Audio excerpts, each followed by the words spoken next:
Bonjour, Sorge Chalandon, nous vous recevons à la Galerne pour le roman Enfant de salaud paru aux éditions Grasset. C'est un roman, d'abord je commence par le préciser, un roman poignant, un roman avant d'être un témoignage, un roman qui s'appuie sur les faits de votre propre vie. Alors c'est un roman qui s'appuie sur deux choses vraies. C'est l'histoire de mon père pendant la guerre et le procès Klaus Barbie. Donc ça, ce sont des faits avérés, mais le roman lui-même, en fait, c'est la chronologie que j'ai mélangée. Voilà, c'est-à-dire que mon père a vécu ce qu'il a vécu, c'est-à-dire pendant la guerre, il a porté 5 uniformes en 4 ans. Le procès Barbie, on l'a encore en mémoire, on sait ce que c'est. Et vous l'avez couvert? Et je l'ai couvert pour le journal Libération. Et comme je sais ce qu'il a fait, mais alors il était déjà mort, malheureusement, parce que je n'ai pas pu le confronter, mais en tout cas, lorsqu'il est mort en 2014, je n'avais pas encore son histoire, que j'ai eue en 2020. Mais quand j'ai eu son histoire en 2020, je me suis dit, et si je l'avais eu pendant le procès Barbie, où il est venu avec moi en tant que spectateur, qu'est-ce qui se serait passé si l'histoire de mon père, je l'avais eu au moment du procès, c'est-à-dire lorsque s'ouvre le procès Barbie, j'ai l'histoire de mon père et je vais pouvoir le confronter, l'affronter et lui dire, papa, je sais ce que tu as fait pendant la guerre. Et comme ça, je n'ai pas pu le faire parce qu'il est mort. Le roman, c'est ça. C'est que cette confrontation entre un père et son fils n'aura lieu que par le biais de la fiction, en fait. Ça donne évidemment un récit troublant, forcément, de ces deux procès finalement qui se retrouvent au sein de cet écrit. Vous imaginez évidemment des scènes, des réactions, notamment celles des policiers qui tapent la déposition de votre père, ces personnes qui le jugent également. Vous avez vécu l'écriture de ce récit comme un exutoire? Pas du tout. En fait, je l'ai vécu comme ni exutoire, ni libération, je l'ai vécu comme... Et c'est très étrange d'ailleurs, parce que je me suis toujours dit, le jour où je saurai ce qu'il a fait pendant la guerre, ça va être pour moi quelque chose d'immense. Et en fait, pas tant que ça. C'est-à-dire que je ne m'attendais pas à ça, parce que ce qu'il a fait tient, pour le coup, de la fiction, tellement c'est immense. Personne, il y a des gens qui sont passés à l'ennemi, qui sont revenus, qui sont repassés à l'ennemi peut-être, mais personne n'a porté 5 uniformes en 4 ans, ça n'existe pas. En revanche, ce que je pensais, c'est que ça serait beaucoup plus douloureux pour moi, enfin, d'être confronté à ce qu'il a fait. Et ça n'a pas été le cas. Moi, je suis membre de la presse judiciaire depuis 1976, et j'ai traité son procès d'assises, et j'ai traité ses interrogatoires par la police, par la gendarmerie, j'ai traité tout ce qui le concernait et qui dormait aux archives départementales du Nord depuis 1945. J'ai traité tout ça comme l'aurait fait un journaliste de la presse judiciaire. J'ai classé, j'ai mis dans l'ordre, j'ai progressé comme on progresse dans une affaire criminelle, mais c'était mon père. Mais je pensais que ça serait très douloureux et que je me répéterais sans cesse « tu es le fils de cet homme-là ». Et pas du tout. Il y a eu un peu de distance malgré tout. Alors oui, c'est une distance d'abord du temps.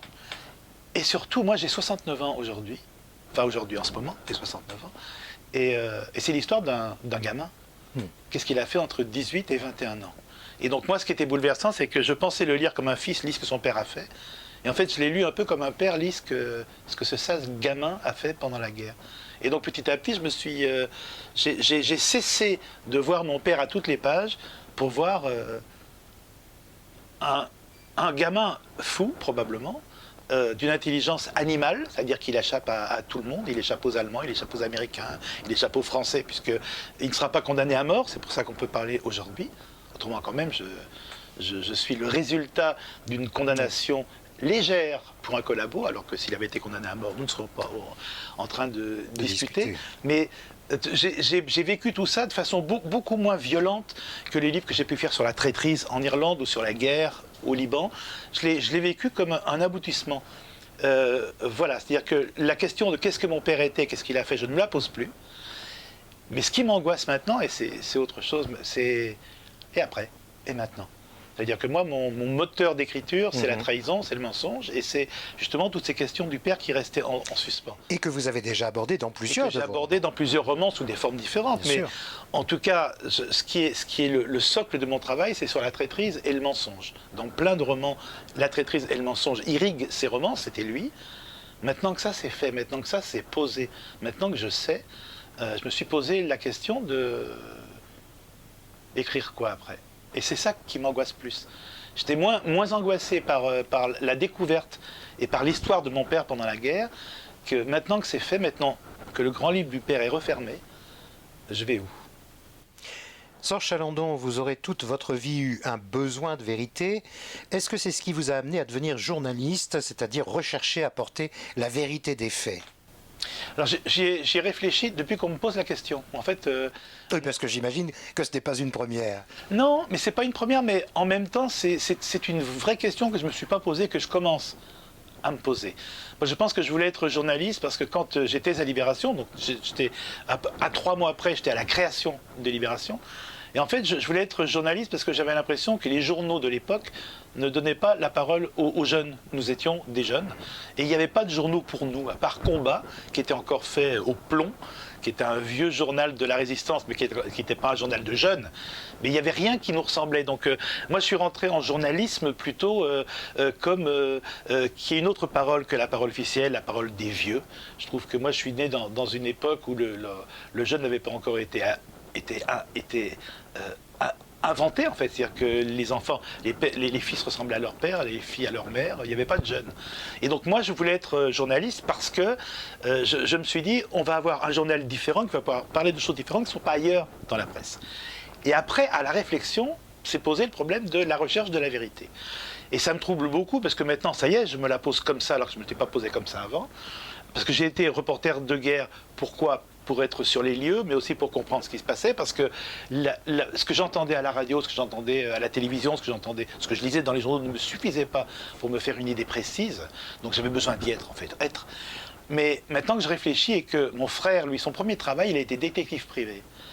Donc détective privé pour mon jeune frère, lorsque à l'époque, notamment, tromper son mari ou sa femme, c'était encore Oui, un délit. Un délit, Oui, donc il rentrait, il surprenait, et voilà, donc c'était la recherche de la vérité. Donc peut-être oui, avec le recul, je me dis que moi, journaliste qui cherche la vérité, lui, détective privé qui cherche une certaine vérité aussi, donc peut-être que oui, peut-être que c'est une suite, mais l'idée de me dire que je ne suis que la somme de ce que mon père n'a pas été ou la réponse à ce qu'il a été, ça m'embarrasserait. Donc je suis journaliste aujourd'hui encore d'ailleurs, parce que j'aime être là où les choses se passent et j'aime les voir par mes propres yeux. Je n'ai pas confiance en fait dans ce que j'entends, dans ce que je lis, dans ce que j'écoute. Un dernier mot, Sorge Chalandon, pour clore cet entretien. Simplement, une petite chose technique, une petite chose de travail, sûrement, parce que le journaliste, dans le roman qui couvre le procès Barbie, procède de cette façon, et je me demande si c'est pas votre façon de procéder véritablement. Le journaliste note sur la page de droite ce qui serait utile au reportage, et sur les pages de gauche, ce que vous ressentez, ce qu'il ressent. C'est vous, ça. C'est vraiment votre façon de procéder. Voilà, j'ai toujours fait ça, c'est-à-dire que tout ce qui était utile au journal, tout ce qui était utile à Libération, j'ai passé quand même 34 ans à Libération, maintenant je suis depuis 12 ans au Canard enchaîné, mais pendant ces 34 ans de Libération et aujourd'hui encore, je sais ce qui est utile au journal. C'est-à-dire que, je dis n'importe quoi, je suis sur un front de guerre et je suis venu couvrir ce front de guerre pour un journal. Je note sur la page de droite ce que je vois, mais ce que je ressens, le lecteur, il s'en fiche. Et il a raison. C'est pas parce que je suis là que je suis sur un front de guerre. Ce que je ressens, ce que je vis, ça ne l'intéresse pas et c'est normal. Mais j'en fais quoi, moi, de ça? Donc, en temps réel, je suis obligé d'écrire sur la page de gauche mon désarroi, ma colère, ma tristesse, mon épouvante. J'ai eu des moments d'effroi absolu dans les moments de guerre. Et peut-être, effectivement, que toutes ces choses qui ne servent à rien, peut-être que mes romans sont la somme de toutes ces pages de gauche. En fait, les pages de gauche irlandaises, les pages de gauche libanaises, les pages de gauche de la trahison, les pages de gauche de la souffrance, etc. C'est-à-dire que pour moi, écrire des romans, ça n'a pas été un moyen pour le journaliste d'aller plus loin dans son travail de journaliste, mais bon, pour l'homme que je suis, de me réapproprier la première personne.